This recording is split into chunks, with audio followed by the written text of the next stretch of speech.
Standard 10th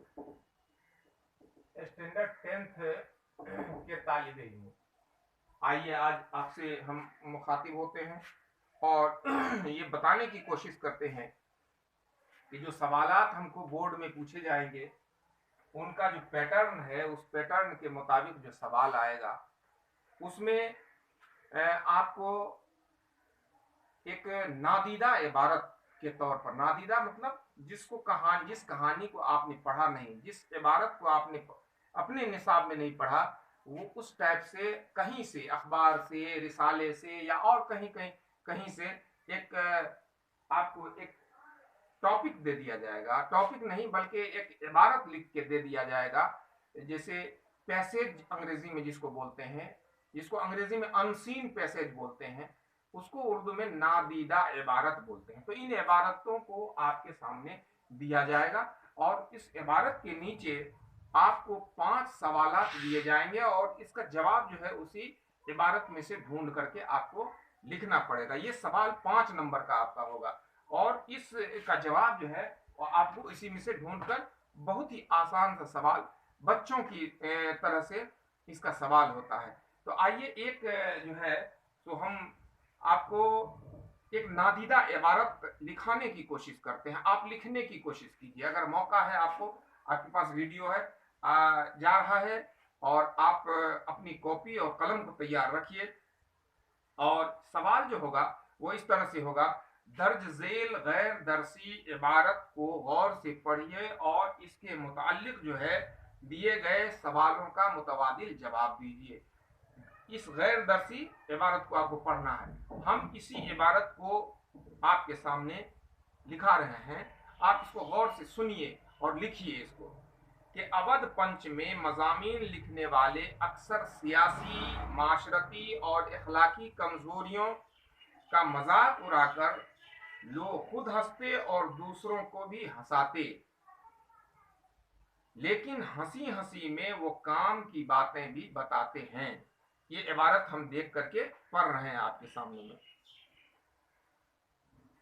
क्या बताया था कि अवध पंच में मज़ामीन लिखने वाले अक्सर सियासी, माशरती और इखलाकी कमजोरियों का मजाक उड़ाकर खुद हंसते और दूसरों को भी हंसाते, लेकिन हंसी हंसी में वह काम की बातें भी बता जाते हैं।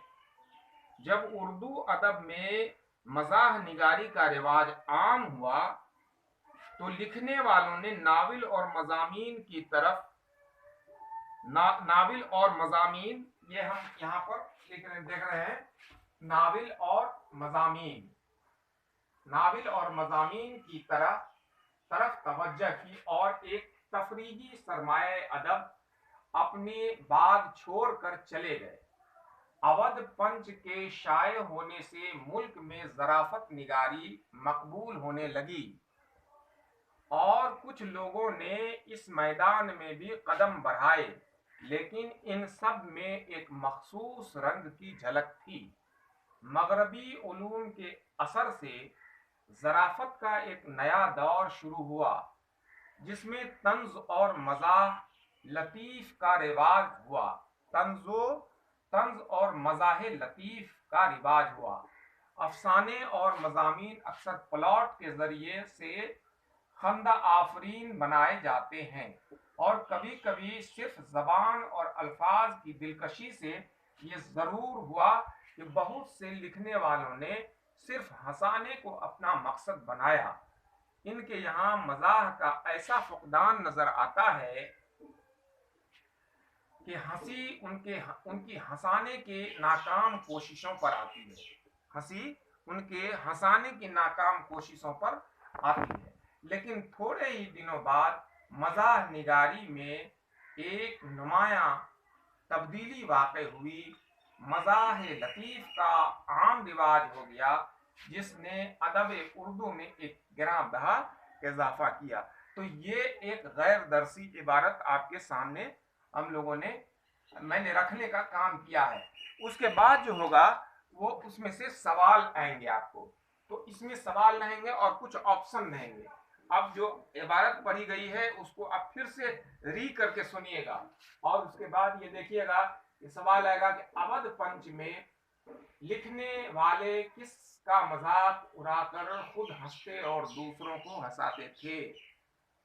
एक में सियासी कमजोरियों का, दूसरे में माशरती कमजोरियों का, तीसरे में अखलाकी कमजोरियों का, और चौथे में ऊपर के तीनों सही हैं। तो ये जवाब आप जब गौर करेंगे तो देखेंगे कि ऊपर के तीनों सही हैं, यानी सियासी, माशरती और अखलाकी कमजोरियों का ही मजाक उड़ाते थे उस जमाने में। तो उसमें आप फिर से एक बार पढ़िएगा उसको। उसका दूसरा सवाल है, उर्दू अदब में मजाह निगारी का नतीजा क्या हुआ। नतीजा क्या हुआ? ए में लिखने वालों ने नावल और मज़ामीन की तरफ तवज्जो की, बी में लिखने वाले तफरीही सरमाया अदब अपने बात छोड़कर चले गए, सी में ऊपर के दोनों सही, और डी में इनमें से कोई नहीं। तो ये जो है सवाल हो गया दो। तीसरा सवाल जो है वो आता है, अवध पंच के शाये होने में मुल्क में ज़राफ़त निगारी एक में मकबूल होने लगी, दूसरे में का फुकदान नजर आने लगा, तीसरे में बिल्कुल खत्म हो गई, और चौथे में इनमें से कोई नहीं। चौथा सवाल आता है कि ज़राफ़त का एक नया दौर किसके असर से शुरू हुआ। हिंदी अदब के असर से, फारसी अदब के असर से, मगरबी उलूम के असर से, या ऊपर के तीनों सही हैं। ये आपको हम एक पैटर्न बता रहे हैं, इसी पैटर्न के मुताबिक, और जवाब आपको खुद उसमें से ढूंढ करके लिखना है। पांचवा सवाल आता है कि मज़ाह निगारी में नुमाया तब्दीली वाक़ होने की वजह। एक में मज़ाह लतीफ़ का आम रिवाज हो गया, बी में उर्दू अदब में गिरा बहा इजाफा हो गया, सी में ऊपर के दोनों सही है, और चार में इनमें से कोई नहीं। तो ये 5 सवालात हुए, और इन पांचों सवाल को आपको टिक लगाना है। आपका अगर टिक सही होता है, सही जवाब पर अगर टिक लगाते हैं तो 5 नंबर आपके लिए मुख्तस हो जाता है, 5 नंबर आपको मुकम्मल तौर पर आ जाएगा। दूसरा सवाल क्या आएगा, दूसरे नशिस्त में जब हम लोग आएंगे तो उस पर हम लोग गौर करेंगे। तो आज आप ध्यान रखिएगा कि अनसीन पैसेज इसी तरह का होगा, उसी में से उसी के अंदर से सवाल रहेगा, और उसका सवाल का जवाब आपको उसी में से ढूंढ कर देना है। बहुत बहुत शुक्रिया। आज के नशिस्त में इतना ही। अपने सेहत का और अपने घर वालों का ख्याल रखिए और तालीम को जारी रखिए।